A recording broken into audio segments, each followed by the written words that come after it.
जी बिस्मिल्लाहिर्रहमानिर्रहीम। My name is doctor Mohammad Ibrahim. Today we will discuss about the gradient. आज हम देखेंगे कि ग्रेडियंट हमारे पास क्या होता है, और उसको समझने से पहले हमारे पास एक क्वांटिटी की हमें ज़रूरत होती है जिसे हम डेल ऑपरेटर का नाम देते हैं। तो सबसे पहले हम देखते हैं कि डेल ऑपरेटर की हमारे पास डेफिनेशन क्या होती है। डेल ऑपरेटर डेल ऑपरेटर को हम रिप्रेजेंट करते हैं इस तरह से, ये डेल है, ठीक है, और इसके ऊपर हम बार लगाते हैं। इसकी जो वैल्यू होती है वो होती है partial over partial x plus j partial over partial y plus k partial over partial z. ये हमारे पास डेल की वैल्यू होती है। यहाँ पे हमने सबसे पहले ये याद रखना है कि हमारे पास जो डेल है ये हमारे पास is not a vector quantity. ये हमारे पास कोई भी वेक्टर क्वांटिटी नहीं है। सबसे पहले सवाल ये हमारा उसके अंदर।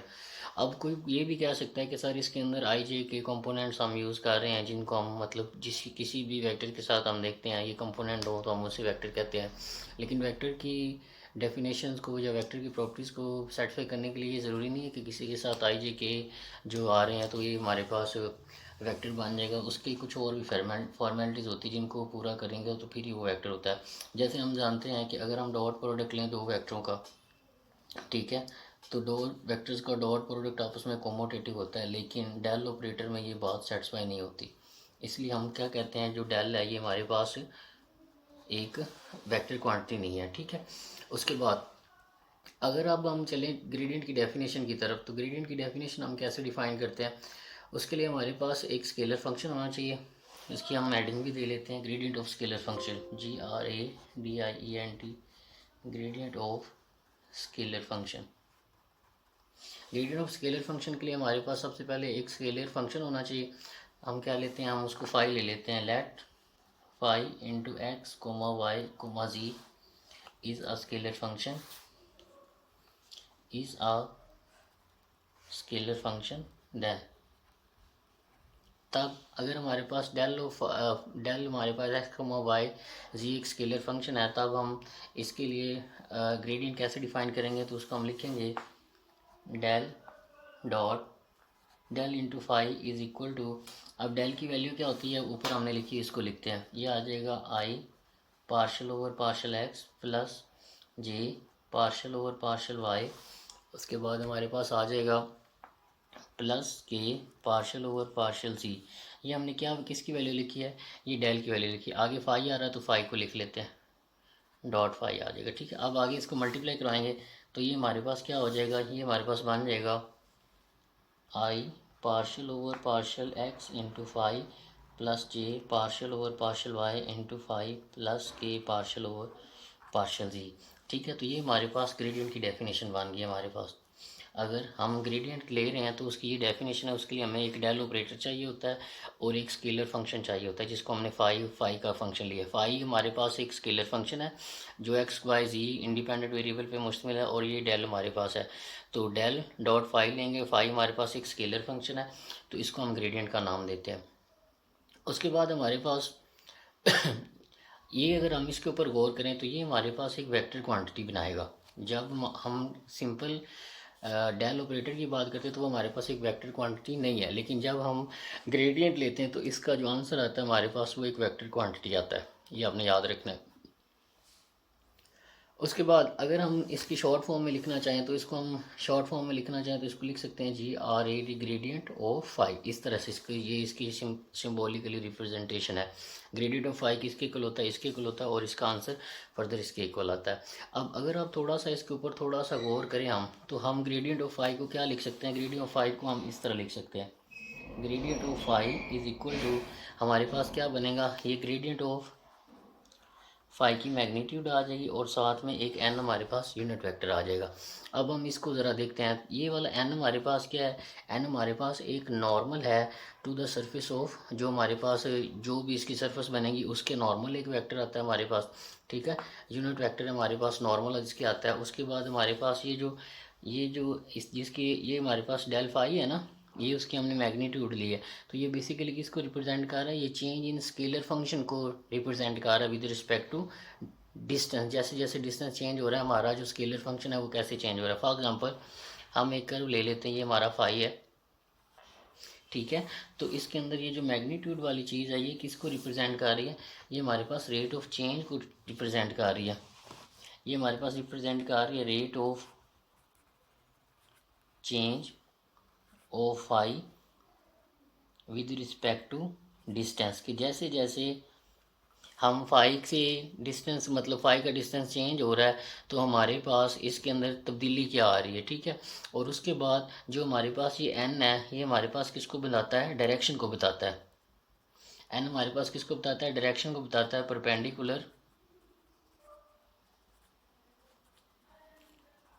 Perpendicular to tangent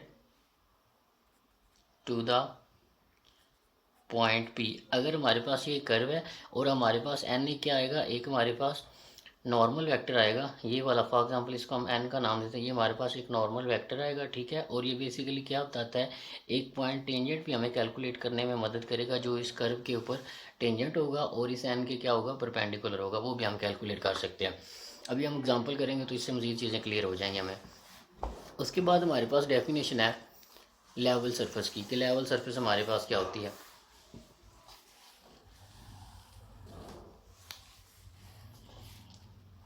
level surface, the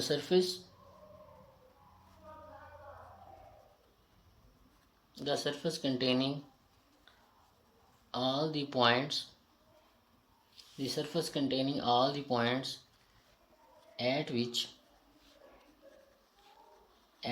the value of scalar function phi is same, मतलब ऐसी सरफेस जिसके अंदर हमारे पास जो स्केलर फंक्शन है फाई का उसकी तमाम वैल्यू के लिए हमारे पास आंसर सेम रहे, उसको हम कहते हैं कि ये वाली जो कर्व है, ये वाली जो सरफेस, इस तरह की जो सरफेस होगी उसे हम किसका नाम देंगे, लेवल सरफेस की बात करेंगे।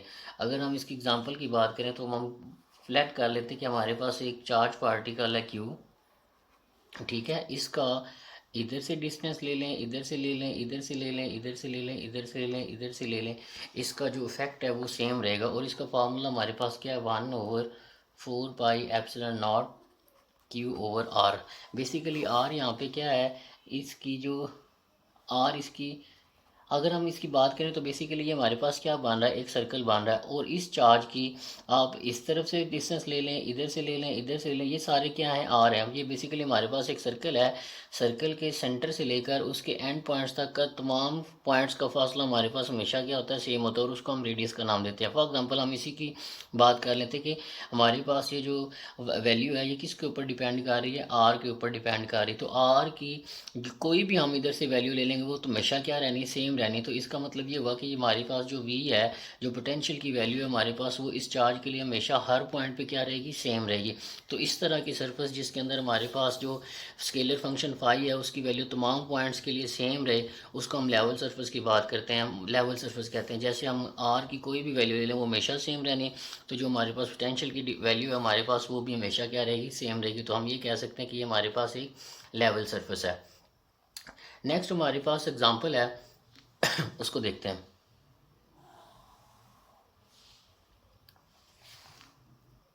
जी हमारे पास क्वेश्चन है, हमने फाइंड करना है, फाइंड यूनिट नॉर्मल, हमने एक यूनिट नॉर्मल वेक्टर जो है वो फाइंड करना है।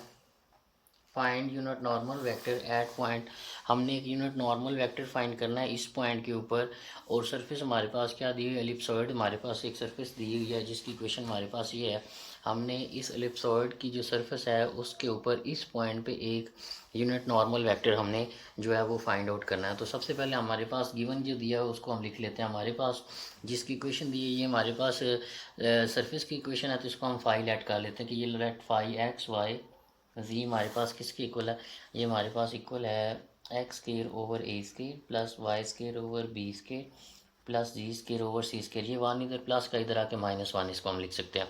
अब हम लेवल सरफेस की बात कर रहे हैं तो हम basically unit normal vector calculate करने जा रहे हैं। तो हम बेसिकली किसकी तरफ मूव करेंगे, हम ग्रेडियंट की तरफ मूव करेंगे। तो ग्रेडियंट हमारे पास क्या होता था, ग्रेडियंट का फार्मूला होता था डेल डॉट फाई। तो हम डेल की वैल्यू क्या होती है वो लिखते हैं, partial over partial x plus partial over partial y plus j plus k partial over partial z. और ये हमारे पास क्या आ जाएगा, फाई।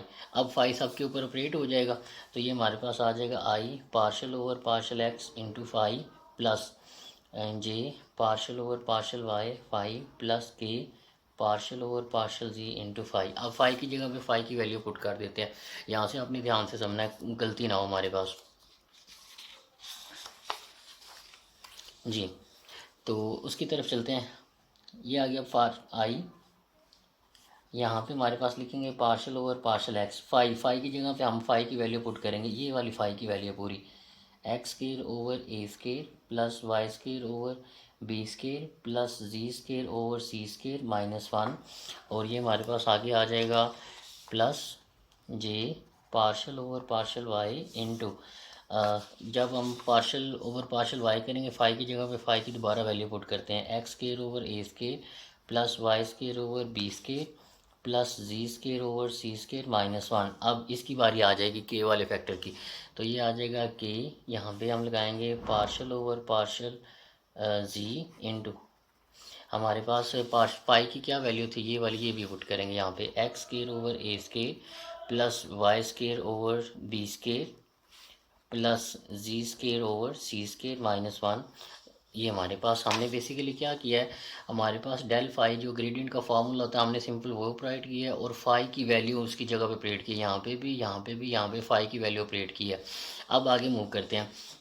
जब हम इसको देखेंगे तो ये हमारे पास आ गया I del over del X आपके ऊपर ऑपरेट हो जाएगा, ये हो जाएगा del over del X. X के ए कांस्टेंट है तो उसको हम बाद में अभी भी लिख सकते हैं, बाद में भी लिख सकते हैं, कोई इशू नहीं है। फिर आ जाएगा हमारे पास plus partial over partial x y square over b square plus partial over partial x z square over c square. इसके ऊपर भी हमारे पास आ जाएगा plus partial over partial x into 1। ये बेसिकली हमने पार्शल को इसके ऊपर और इसके ऊपर ऑपरेट किया है, ठीक है। अब हमें पता है कि जो पार्शल होता है हमारे पास, जब हम पार्शल डेरिवेटिव की बात करते हैं जिसके रिस्पेक्ट हम पार्शल डेरिवेटिव ले रहे हैं, सिर्फ उसको उसके साथ सॉल्व करेंगे, बाकी तमाम टर्म्स जो उसके अंदर आ रही होंगी वो एज ए वेरिएबल ट्रीट होंगे। तो यहाँ पे हमारे पास x है, इंडिपेंडेंट वेरिएबल हमारे पास x है, अंदर भी हमारे पास x पड़ा, तो इसका मतलब ये इसके ऊपर ऑपरेट होगा। तो यहाँ पे 1 ओवर a कांस्टेंट है, ये बाहर आ जाएगा। यहाँ पे जब इसका हमारे पास लेंगे पार्शल ओवर पार्शल एक्स की, ये हमारे पास क्या बनेगा basically partial over partial x का स्केयर बन जाएगा, और इसको ऐसे कर लेंगे, ये हमारे पास 1 ओवर बी स्केयर बाहर आ जाएगा, और partial over partial Y into Y का स्केयर आ जाएगा, प्लस यहाँ पे 1 ओवर सी स्केयर बाहर आ जाएगा, और partial over partial z into z का स्केयर आ जाएगा। कांस्टेंट का डेरिवेटिव हमेशा जीरो होता है तो इसको हम डायरेक्ट जीरो कर लेते हैं। इसकी भी बात करते हैं हम अभी आगे। ये हमारे पास आ जाएगा आई 1 ओवर ए स्केयर, एक्स का हम पार्शियल डेरिवेटिव ले रहे हैं विद रिस्पेक्ट टू एक्स, तो ये सॉल्व होगा, तो इसका आंसर हमारे पास आएगा पावर शुरू में, पावर में से कम करेंगे पार्शियल एक्स और पार्शियल एक्स 1 हो जाएगा, तो यहाँ तक इसकी कहानी ख़त्म हो जाएगी। जब हम इसकी बात करेंगे 1 ओवर बी स्केयर, ये आ रहा है पार्शियल, सॉरी यहाँ पे एक्स था तो यहाँ पे भी एक्स लेंगे, ये गलती होगी हमसे, सॉरी इसको भी एक्स करेंगे, पार्शियल एक्स था ना सबके साथ, तो ये पार्शियल एक्स आपका। जब हम वाई हमारे पास अंदर फंक्शन पड़ा, अंदर फंक्शन हमारे पास क्या है वाई का, और जिसके रिस्पेक्ट हम पार्शियल डेरिवेटिव ले रहे हैं वो क्या है एक्स है, तो इसका मतलब ये होगा यहाँ पे एक्स होता तो उसके रिस्पेक्ट हमने इसको सॉल्व करना था, यहाँ पे वाई आ गया तो एक्स वाई की लास्ट से यहाँ से क्या ट्रीट होगा कांस्टेंट होगा, तो बेसिकली हम ऐसे ही ट्रीट करेंगे जैसे ये कांस्टेंट है, तो इसका आंसर 0 हो जाएगा। इसी तरह यहाँ पे 1 ओवर सी स्केयर आएगा, ये हम पार्शियल डेरिवेटिव एक्स का ले रहे हैं, लेकिन किसका ले रहे हैं जी का partial derivative with respect to X क्या होगा 0 होगा, क्योंकि जी इसके लिए क्या ट्रीट होगा एज ए कांस्टेंट होगा, तो ये 0 हो जाएगा, ये भी 0 हो जाएगा और ये 0 आ जाएगा। जब हमने पार्शियल एक्स वाली टर्म को सॉल्व किया तो हमने ये देखा कि उसने सिर्फ एक्स वाली टर्म के साथ आंसर दिया, ये वाई के साथ और जी के साथ बाकी सब के साथ उसने हमें आंसर क्या दे दिया 0। तो ये हमारे पास क्या आंसर आया है, ये आया हमारे पास 2x आई ओवर ए का स्केयर, ये हमारे पास किसके लिए आंसर आया आई कंपोनेंट के लिए आया। जब आप जे कंपोनेंट के लिए बात करेंगे इन सभी को आप इससे मल्टीप्लाई करवाएंगे, पार्शियल ओवर पार्शियल वाई इससे भी मल्टीप्लाई होगा, इससे भी और इससे भी। आप देखेंगे जब यहाँ पे y है और अंदर x है तो x with respect to y क्या ट्रीट होगा 0, मतलब as a constant 0, as a constant treat होगा, तो इसका आंसर क्या हो जाएगा 0। इसका आंसर किसके साथ आएगा जिसके अंदर सिर्फ y वाला आ रहा है, तो इसका आंसर सिर्फ इसके लिए आएगा, और उसका आंसर हमारे पास क्या बनेगा, वो हमारे पास बनेगा 2y over b square into j. आपने चेक करके देखना है, अगर ऐसे करेंगे तो फिर आपको समझ नहीं आएगा, पेपर में आप नहीं कर सकेंगे। आपने खुद इसको करना है, अंदर पूरा सॉल्व करना है, जैसे मैंने आपको एक फैक्टर सॉल्व करके दिखाया। जब इसको अंदर मल्टीप्लाई करेंगे तो जी का एक्स का derivative with respect to partial derivative z zero होगा, वाई का partial derivative with respect to z वो भी ज़ीरो होगा, क्योंकि इसके अंदर जी आ ही नहीं रहा, इसने सिर्फ जी वाले के साथ आंसर देना है। तो जब इसके साथ जाएगा तो यहाँ पे ये हमें आंसर देगा, ठीक है। तो यहाँ पे पार्शियल ओवर पार्शियल जी करेंगे तो इसका आंसर हमारे पास आएगा 2g इंटू के ओवर सी का स्केयर हमारे पास आ गया। बेसिकली ये हमारे पास क्या आया, ये ग्रेडियंट ऑफ फाई आया, या डेल डॉट फाई हम जिसे कह सकते हैं, ये हमारे पास आया। उम्मीद करते हैं आपको इसकी समझ आ गई होगी, ठीक है। तो हमने इस कर्व का जो हमारे पास स्केलर फंक्शन दिया हुआ था, हमने इसका ग्रेडियंट ऑफ फाई कैलकुलेट कर लिया। अब हमने इसका बेसिकली क्या कैलकुलेट करना है, हमने नॉर्मल वेक्टर इसका सरफेस के ऊपर जो है वो फाइंड करना है। किस पॉइंट के ऊपर, इस पॉइंट के ऊपर फाइंड करना है। तो ये जो कर्व आई है इसके, ये पूरी ओवरऑल दी कर्व आई है, ये हमारे पास जो कर्व आई है ये ओवरऑल दी कर्व आई है, जो ग्रेडियंट है ये पूरी कर्व का है हमारे पास। अब हमने जो है इसको उस पर्टिकुलर पॉइंट के लिए जब पुट करेंगे तो यहाँ पे हमारे पास क्या आ जाएगा, हम इसको दोबारा लिख रहे हैं एक बार। पार्शियल ये हमारे पास आया है 2xi over a square plus 2y j over b square plus 2z k over सी का स्केयर। अब अगर हम इसको चेक करना चाहते हैं कि del dot phi at the point, ये वाला जो हमारे पास गिवन पॉइंट था, इस पॉइंट पे क्या आएगा, तो हम इस पॉइंट को पी का नाम दे लेते हैं। तो इस पॉइंट पे पी पे ये हमारे पास क्या आएगा, a over under root three, b over under root three, c over under root three. तो बेसिकली ये क्या है, एक्स की वैल्यू है, ये वाई की वैल्यू है, और ये क्या है, जी की वैल्यू। तो जहाँ पे एक्स है वहाँ पे a over under root three put करेंगे, जहाँ पे वाई है वहाँ पे b over under root three put करेंगे, और जहाँ पे सी है, सॉरी जी है, वहाँ पे c over under root three put करेंगे। तो ये हमारे पास क्या आंसर बन जाएगा, ये 2 ऐसे आ जाएगा, ए स्केयर भी वैसे आ जाएगा। जब एक्स की जगह पे a over under root three put करेंगे तो ऊपर ए रह जाएगा, अंडर रूट थ्री हमारे पास नीचे आ जाएगा, और ये आई आ जाएगा प्लस 2b, और यहाँ पे हमारे पास आ जाएगा B square under root three, और यहाँ पे हमारे पास आ जाएगा 2z की जगह पे सॉरी हमने वैल्यू पुट करनी है, तो ये हमारे पास c आ जाएगा, और नीचे हमारे पास क्या आ जाएगा, सी स्केयर अंडर रूट थ्री हमारे पास आ जाएगा। जब हम ये पॉइंट जो है, जिस पॉइंट पे हमने नॉर्मल वेक्टर फाइंड करना है, तो पहले हम उस पॉइंट के ऊपर, इस कर्व के ऊपर, ये कर्व हमारे कर्व की वैल्यू, हमारे पास जो ग्रेडियंट आया है इसके अंदर हम इस पॉइंट को पुट करेंगे, तो ये हमारे पास वो वैल्यू बन गई है। हमने x की जगह पे a over under root three put किया, b की जगह पे y की जगह पे b over under root three put किया, और z की जगह पे c over under root three put किया, तो ये हमारे पास आंसर बन गया।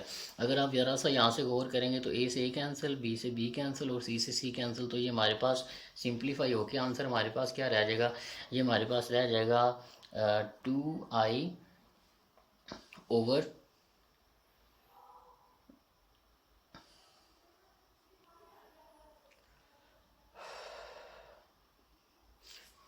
2i ओवर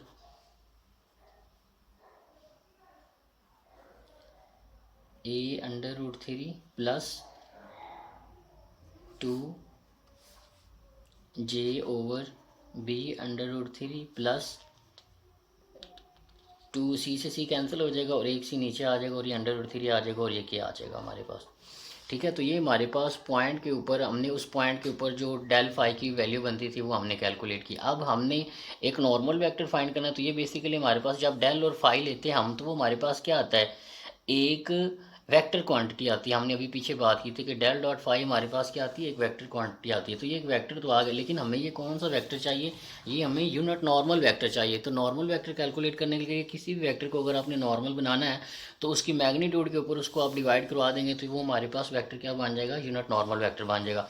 तो ये हमारे पास del dot phi at point पे ये वाली वैल्यू आ गई। अब हमने बेसिकली इसका नॉर्मल वेक्टर बनाना है, तो ये जो वैल्यू आई है इसकी मैग्नीट्यूड ले लेते हैं और इस वेक्टर पे डिवाइड करवा देंगे, तो उसका यूनिट नॉर्मल वेक्टर आ जाएगा। तो इस वेक्टर के अगर आपने मैग्नीट्यूड लेनी तो वो क्या आएगी, तो del dot phi at point P, इसकी मैग्नीट्यूड लेंगे तो ये आ जाएगा 2 over A under root three का square plus 2 over B under root three का square plus 2 over C under root three का स्केयर और होल का अंडर रूट आ जाएगा।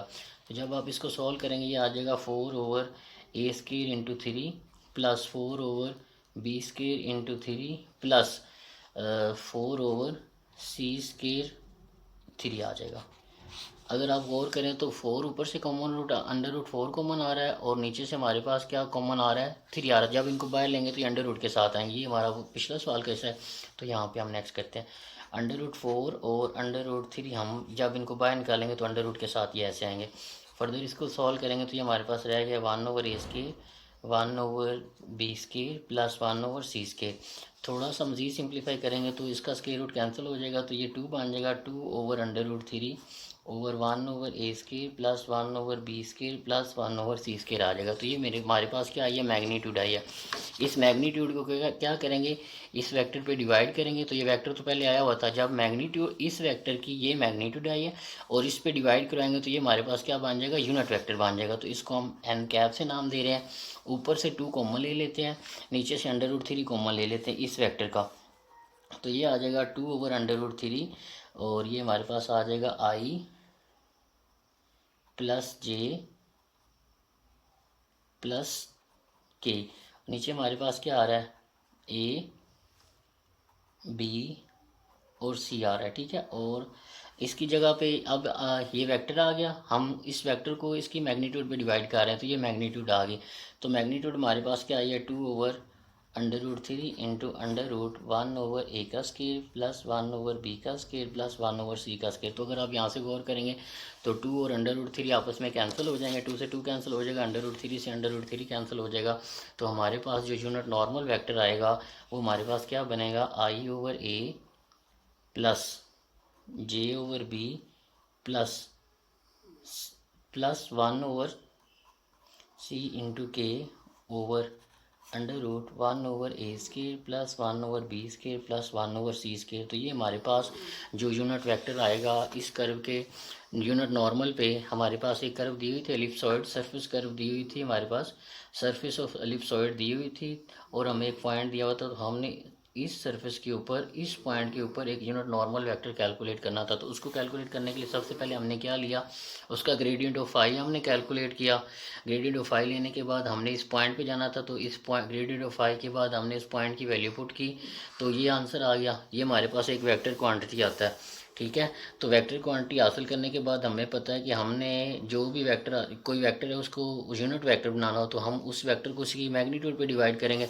तो ये वेक्टर था, ये उसकी हमने मैग्नीट्यूड कैलकुलेट की और मैग्नीट्यूड को इस वेक्टर पे डिवाइड किया, तो ये हमारे पास यूनिट नॉर्मल वेक्टर आ गया एलिप्सॉइड के ऊपर, ठीक है। तो यही हमारा क्वेश्चन था और इसी को हमने प्रूव कराना था, ठीक है। आगे चलते हैं जी। नेक्स्ट क्वेश्चन है हमारे पास, find out angle between the 2 surfaces. 2 surfaces हमें दी हैं, एक ये सर्फेस है दूसरी ये सर्फेस दी हुई है। हमारे पास 2 सर्फेसिस दी हैं और हमने इनके दरमियान जो एंगल बन रहा है वो कैलकुलेट करना है इस पॉइंट के ऊपर, ठीक है। इसके दरमियान कैलकुलेट करेंगे तो हम सबसे पहले इसको फाई ऑफ 1 का नाम दे लेते हैं। फाई ऑफ 1 हमारे पास किसके इक्वल है, x² plus y² plus g² minus 9 के इक्वल है, ठीक है। तो अगर हम इसका डेल ऑफ फाई कैलकुलेट करते हैं, डेल ऑफ फाई 1, तो डेल हमारे पास किसके इक्वल होता है, partial over partial x plus j partial over partial y। उसके बाद हमारे पास आ जाएगा पार्शल ओवर पार्शल z। ये बेसिकली हमने डेल की डेफिनेशन से जो हमने जो की है पीछे उसको यूज़ किया, ये डेल की जगह पे आ जाएगा और ये फाई 1 आ जाएगा।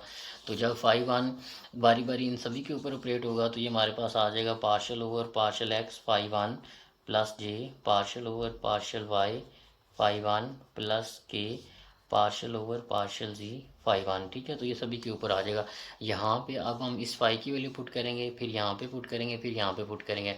तो अभी हमने पीछे अभी देखा है कि इसको कैसे पुट करना और इसका कैसे आंसर निकालना। अगर आप थोड़ा सा गौर करें तो हमें पता है कि x वाला आंसर सिर्फ x वाले के साथ देगा, तो ये x वाले के साथ x वाला जो है x वाले के साथ आंसर देगा, y वाला सिर्फ y वाले कंपोनेंट के साथ आंसर देगा और z वाला कंपोनेंट सिर्फ z वाले के साथ आंसर देगा, बाकी के लिए 0 हो जाएगा।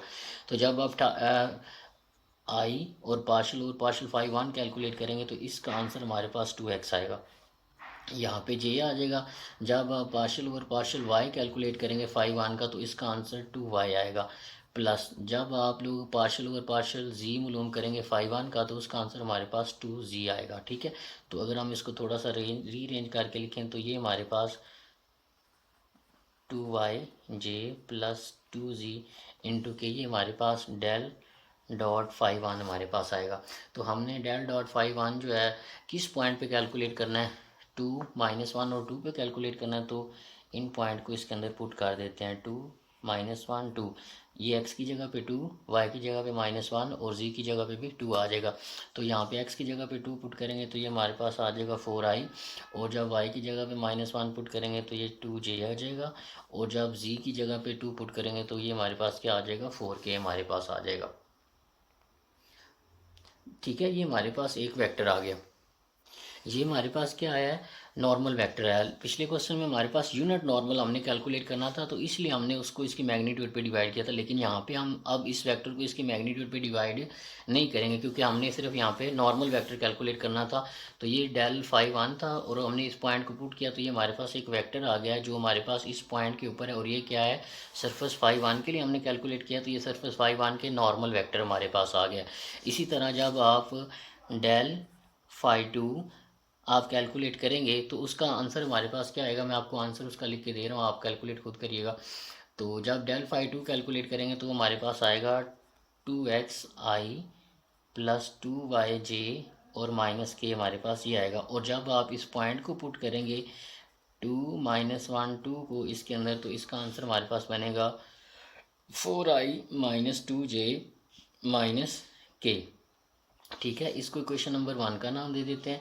अब दोबारा ध्यान से देख लें, ये डेल फाइव वन था। ठीक है, फाइव वन के लिए हमने ग्रेडियंट की डेफिनेशन लगाई और वो पॉइंट पुट किया, तो ये हमारे पास एक वेक्टर आ गया, इसको ए का नाम दे देते हैं। फिर हमने यही काम सारा दोबारा करना है, किसके लिए, हमने ये सारा काम करना है फाइव टू के लिए। ये हमारे पास, मैंने इसको फाइव वन लिया है, आप इसको फाइव टू कंसिडर करेंगे कि ये हमारे पास फाइव टू है। ठीक है, फाइव टू यहाँ पे पुट करेंगे, तो जब आप उसको सॉल्व करेंगे तो ये आंसर आएगा। जब आप फाइव टू की जगह पे उसके बाद उसका पॉइंट पुट करेंगे 2 -1 2, तो उसका फाइनल आंसर ये हमारे पास आएगा, ये हमारे पास बी आ जाएगा। ठीक है, तो हमारे पास एक वेक्टर ए आ गया और दूसरा वेक्टर हमारे पास क्या आ गया, बी आ गया। अब हमें पता है कि ये दोनों सब, ये एक ये वेक्टर और ये दूसरा वेक्टर, ये एक ये वेक्टर n1 है और दूसरा वेक्टर हमारे पास क्या है, n2 है, और ये आपस में एक दूसरे के क्या है, परपेंडिकुलर है। अगर ये परपेंडिकुलर है हमारे पास, तो हमारे पास ये, हाँ तो एक बात यहाँ पे हमने ये दोनों वेक्टर्स आपस में क्या बना रहे हैं, एंगल बना रहे हैं। ठीक है जी, हम ज़रा इसके अंदर थोड़ा सा इसको ज़रा देखते हैं। ये परपेंडिकुलर नहीं है आपस में, ये आपस में परपेंडिकुलर नहीं है। हमारे कहने मतलब, आप इसको थोड़ा सा करेक्शन कर लेते कि जो फाइव वन है उसके ऊपर जो ये जो फाइव वन है, एन वन जो एंगल बनेगा हमारे पास, एन वन जो सॉरी वेक्टर हमारे पास आएगा वो इसके परपेंडिकुलर होगा। हमारे पास फाइव वन के लिए जो फॉर एग्जांपल ये हमारे पास फाइव वन है, ठीक है, इसका एक हमारे पास परपेंडिकुलर या नॉर्मल वेक्टर आएगा। फॉर एग्जांपल ये हम ले लेते हैं, ये n1 है। ठीक है, इसी तरह हमारे पास एक कर्व, ये दूसरी कर्व है फाइव टू, एक इसका भी वेक्टर आएगा। ठीक है, जो इस कर्व के नॉर्मल होगा, ना कि ये दोनों वेक्टर आपस में नॉर्मल होंगे। बात समझ आई या नहीं आई, मतलब दोनों वेक्टर जो एक फाइव वन का जो वेक्टर है, नॉर्मल वेक्टर वो n1 है, और फाइव टू का जो नॉर्मल वेक्टर है वो n2 है। लेकिन ये वाला जो एंगल है ये फाई है, ये एंगल थीटा कह लेते हैं हम। तो जो इन दोनों एंगल्स के दरमियान हमारे पास एंगल बन रहा है n1 और n2, जो हमारे पास नॉर्मल वेक्टर आए हैं, इन दोनों नॉर्मल वेक्टर्स के दरमियान जो हमारे पास थीटा एंगल बन रहा है, इस कर्व फाइव वन और फाइव टू के दरमियान भी वही एंगल बन रहा है। लेकिन हम ये अज्यूम कर रहे थे स्टार्ट में कि ये एंगल जो बन रहा है ये 90 डिग्री का बन रहा है, तो ये 90 डिग्री का एंगल नहीं बनेगा। अगर 90 डिग्री का एंगल बनेगा तो उनके दरमियान एंगल जीरो हो जाएगा। ठीक है, तो ये एंगल जो है ये 90 डिग्री का नहीं है हमारे पास। बेसिकली ये क्या है, ये वेक्टर आपस में, एक ये फाइव वन है ना सरफेस, तो इसका एक वेक्टर एग्जिस्ट करेगा वो जो इसके कर्व के नॉर्मल होगा n1, और फाइव टू के क्रॉसपोंडिंग कर्व के ऊपर एक वेक्टर एग्जिस्ट करेगा जिसको हम n2 का नाम देंगे, और वो इस कर्व टू के नॉर्मल होगा। लेकिन ये दोनों वेक्टर आपस में नॉर्मल हैं या नहीं है, इसका हम नहीं कह रहे। हम यहाँ पे ये ज्यूम कर रहे हैं कि हमारे पास नॉर्मल नहीं है, लेकिन हम ये कह रहे हैं कि जो फाइव वन के साथ n1 हमारे पास वेक्टर बनेगा वो इस कर्व के नॉर्मल होगा, और फाइव टू जो सरफेस है हमारे पास, इसके क्रॉसपोंडिंग जो हमारे पास n2 वेक्टर मिलेगा हमें, वो इस कर्व के नॉर्मल होगा। ठीक है, तो जो n1 और n2 कर्व के दरमियान आपस में, इन ये जो n1 और n2 हमने वेक्टर फाइंड किए, नॉर्मल वेक्टर हमने फाइंड किए हैं, इनके दरमियान जो एंगल होगा अगर वो थीटा है तो इन दोनों सरफेस के दरमियान भी जो एंगल होगा वो भी हमारे पास थीटा होगा। तो इसको ज़रा थोड़ा सा हमने करेक्ट कर लेना है, ठीक है। तो आगे मूव करते हैं ज़रा। तो अगर हम ये देखें कि अगर हम इन दोनों कर्व्स के दरमियान, इन दोनों नॉर्मल वेक्टर्स के दरमियान जो एंगल बन रहा है थीटा, तो इन दोनों कर्व्स के दरमियान भी वही एंगल बनेगा जो थीटा बनेगा। तो हमने n1 और n2 कैलकुलेट कर लिया। फॉर कर्व फाई वन हमने ये वेक्टर कैलकुलेट किया और कर्व टू के लिए हमारे पास ये वेक्टर आया। तो अब हम इन दोनों के ऊपर डॉट प्रोडक्ट वाली डेफिनेशन लगाते हैं। फॉर एग्जांपल ये हमारे पास वेक्टर ए है, ये वेक्टर हमारे पास बी है, तो इसके ऊपर डॉट प्रोडक्ट वाली डेफिनेशन लगाते हैं कि अगर हमारे पास दो वेक्टर दिए हों तो डॉट प्रोडक्ट यूज़ करते हुए हम उनको उनका एंगल मालूम कर सकते हैं। अब ए वेक्टर हमारे पास हमने क्या लिया है 4i minus 2j plus 4k, और बी वेक्टर हमने क्या लिया है, वो हमने लिया है 4i minus 2j minus 2j और माइनस k, ठीक है। तो अब हम डॉट प्रोडक्ट की डेफिनेशन लगाते हैं। डॉट प्रोडक्ट क्या कहता है कि dot product that is equal to vector A की मैग्नीट्यूड, वेक्टर बी की मैग्नीट्यूड, और यहाँ पे कॉस ऑफ थीटा आ जाएगा। तो ए डॉट बी ले लेते हैं, ए वेक्टर है तो ए लिख लेते हैं 4i minus 2j plus 4k, और ये डॉट आ जाएगा, यहाँ पे बी की आ जाएगी 4i minus 2j minus k, that is equal to a की मैग्नीट्यूड आपको आई होप सो कैलकुलेट करनी आती। तो जब आप ए वेक्टर की मैग्नीट्यूड कैलकुलेट करेंगे तो और ए की मैग्नीट्यूड और बी की मैग्नीट्यूड अगर हम कैलकुलेट करते हैं, ए की मैग्नीट्यूड और बी की मैग्नीट्यूड हमारे पास क्या आएंगी, वो हमारे पास अंडर रूट 36 और अंडर रूट 21 आ जाएगी, और यहाँ पे cos of theta as it is आ जाएगा। जब आप इसके ऊपर डॉट प्रोडक्ट लगाएंगे तो आई वाले के साथ सॉल्व होगा, जे वाले के साथ, और के वाले के साथ।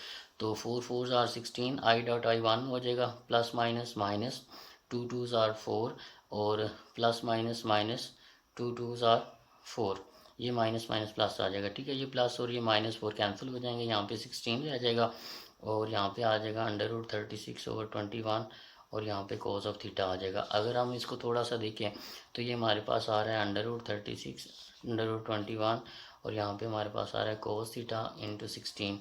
तो कॉस थीटा को इधर रहने देते हैं, 16 को इधर ले जाते हैं, और इसको लिख लेते हैं एक अंडर रूट के नीचे 36 मल्टीप्लाई बाय 21। तो बेसिकली हमने क्या किया, ये इधर मल्टीप्लाई हो रहा था, इधर जाके इसको डिवाइड किया, और उनका जो है बटा जो है वो हमने एक ही कर दिया, ठीक है इसको, ठीक है। तो अगर हम इसके ऊपर थोड़ा सा गौर करें तो ये हमारे पास 16 ही रहेगा। इसका अंडर रूट अगर हम लहदा करें तो ये 36 का अंडर रूट कर लेते हैं, और 21 का अंडर रूट इधर मल्टीप्लाई हो रहे थे, इधर आके डिवाइड हो गए, ठीक है।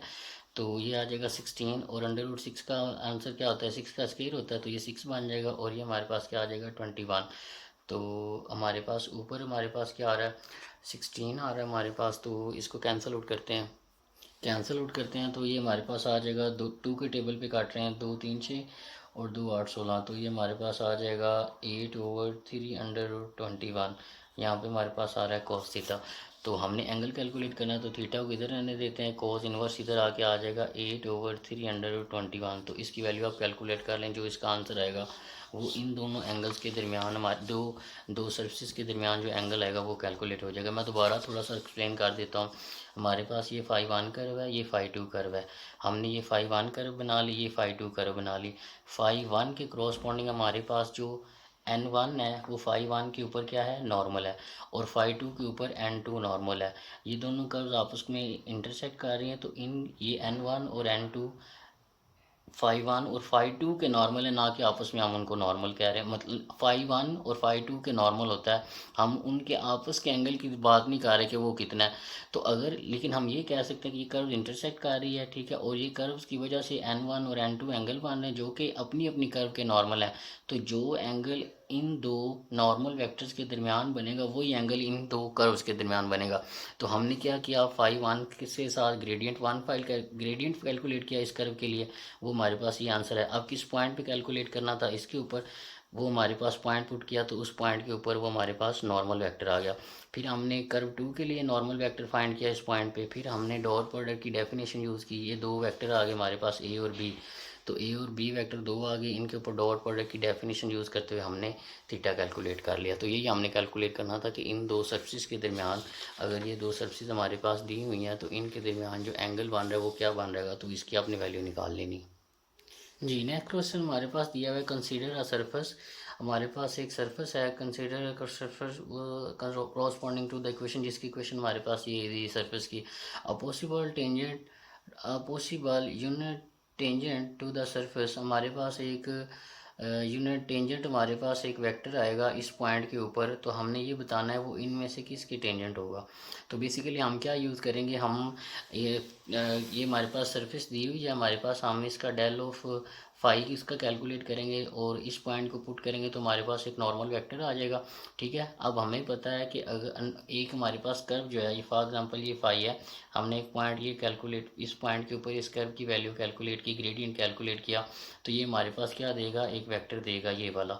अब इस ये वेक्टर हमारे पास जो आएगा, ये वेक्टर इस कर्व के ऊपर कोई एक टेंजेंट अगर इधर गुजर है ऐसे, तो इसके ऊपर क्या होगा, परपेंडिकुलर होगा। अगर ये फॉर एग्जांपल एन वेक्टर है और ये टी है, ठीक है, ये हमारे पास नॉर्मल वेक्टर है एन, ठीक है, तो और ये टी है, तो अगर ये दोनों में, अगर ये नॉर्मल था और ये इसके टेंजेंट आ रहा है, तो बेसिकली टेंजेंट वेक्टर और ये जो नॉर्मल वेक्टर है, ये आपस में क्या होंगे, परपेंडिकुलर होंगे।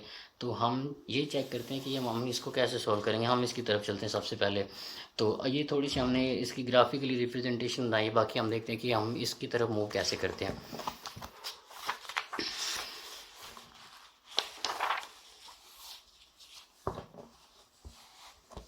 जी, हमारे पास सरफेस जो दी हुई है, हम उसको लिख लेते हैं सबसे पहले।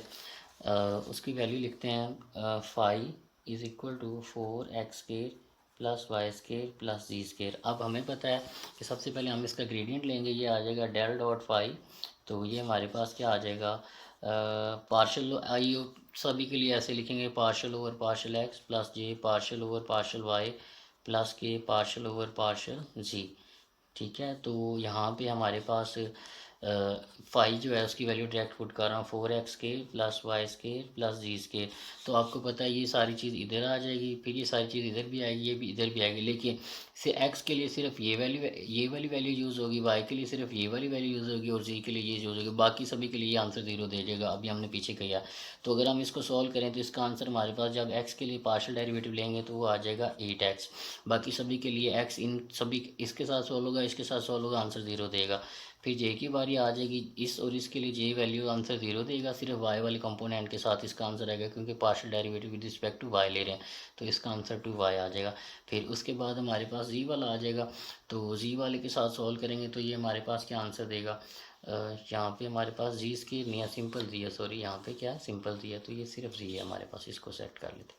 ठीक है, तो जब जी वाले के साथ सोल्व करेंगे तो इसका आंसर पार्शियल और पार्शियल जी वन हो जाएगा, इन दोनों के लिए तो अब जी का पार्शियल डेरिवेटिव 0 होगा, तो ये हमारे पास डेल डॉट फाई आ गया। अब किस पॉइंट के ऊपर कैलकुलेट करना था, इस पॉइंट के ऊपर, इस पॉइंट को हम फंक्शन के अंदर पुट करते हैं, जो हमारे पास ग्रेडियंट की वैल्यू आई है 1 2 -8, एक्स की जगह पे 1, वाई की जगह पे 2 और जी की जगह पे -8। तो जी की जगह पे कुछ भी नहीं पुट होगा, उसका हमारे पास कोई कंपोनेंट ही नहीं पड़ा हुआ। ठीक है, तो बेसिकली जब कि हमारे पास यहाँ पे कुछ भी नहीं पड़ा हुआ, तो हम इसकी जगह पे कुछ भी नहीं पुट करेंगे, तो ये हमारे पास आ जाएगा,